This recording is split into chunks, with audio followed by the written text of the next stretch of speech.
Year 2012.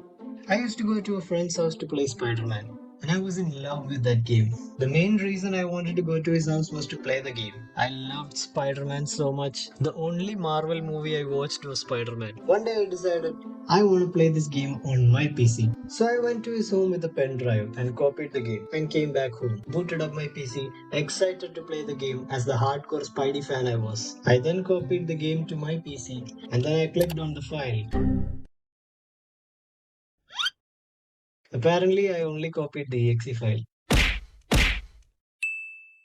The 2000s Indian gamer started back. IGI. This was probably your first experience to a first person shooter. GTA Vice City. You probably stopped the game after Demolition Man, or you just roamed around freely and played a taxi mission. GTA San Andreas. You're either a hardcore fan of this game and call this a masterpiece, or you quit this game halfway because it was too long. FIFA or cricket. You loved playing as your favorite player, and you still consider these games close to your heart. And you probably play something like that on your mobile now. Assassin's Creed. This was probably the only high graphics game that would run on your PC. Super Mario.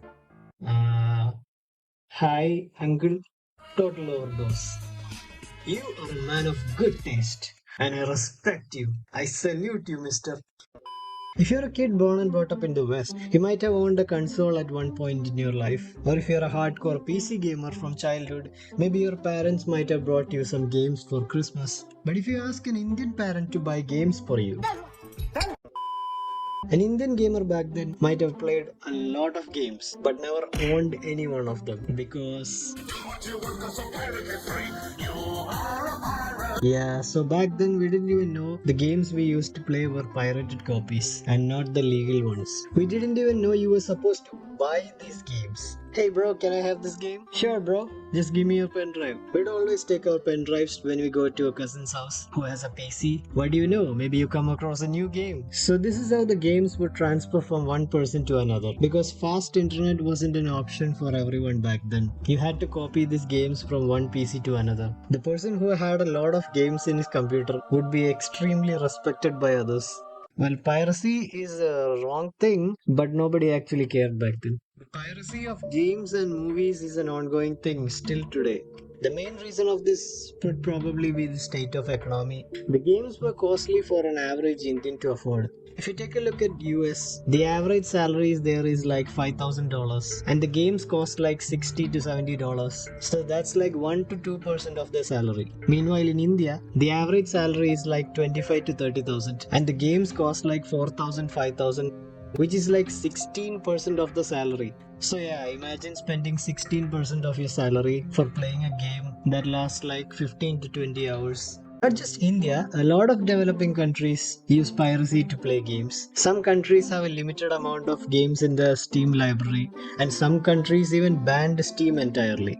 So they have no other option than piracy. Even after the arrival of the internet revolution in India, most people were limited to a data of 1 GB per day, which was not enough to download any games. Even the games back in 2000s were larger than that. So we only had one option.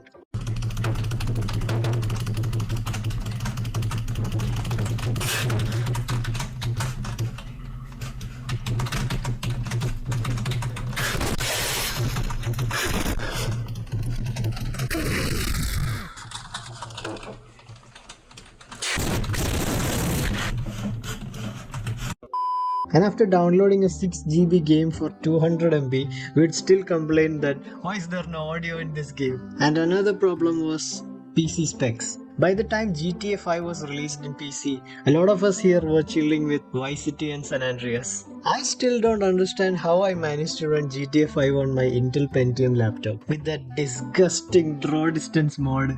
Maybe I didn't care. I was just happy to be able to play it.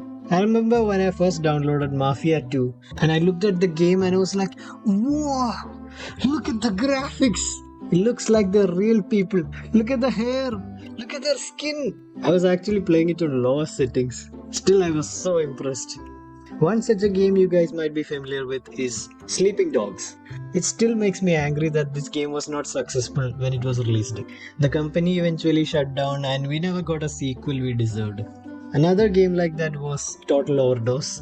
This was also financially flopped And the critics in the West didn't like it, but Indians loved it. Probably because the action in the game reminded of a Bollywood movie or something. Like, look at this scene.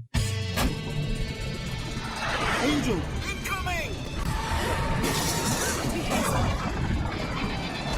That was close. You can say that again. Really took a big piece of meat out of it. And I liked that piece. If this was a scene in an Indian movie, the theater would go wild. I wonder when we'll get a Bollywood type Indian mass masala game. There are some games in the making made by indie developers. Let's see how they turn out. Right now, our gaming industry is like going from one trend to the other. Once it was Clash of Clans, then it became PUBG, then Free Fire came. And once a game is trending, all the YouTubers play that game. So it makes me sad that people are not searching for new interesting games. Instead, they are just following what is trending right now. Another type of games I used to play was Pokemon GBA games. Yeah, we used My Boy to emulate these games and play it on the phone. Me and my buddies used to compare each other's Pokemons, who has the best Pokemons and who completed the game first. But most of us used the cheats and leveled up pretty quickly. Still now I play those games for that nostalgia. So yeah, I'm glad I played all these games. My childhood was great because they made it great. So is piracy wrong? It's actually pretty gray zone of topic. Some companies like Nintendo, Take-Two Interactive, they absolutely hate piracy. They will do all the measures to take down pirated copies of their game. Recently I saw a Twitter post of a guy who proudly tweeted saying that he loves pirating indie games. But then the creator of that game tweeted his post saying, as a creator of the game, you should support indie games if you can. But culture shouldn't exist for only those who can afford it. The game he created wouldn't exist if he hadn't had access to movies, music, games growing up.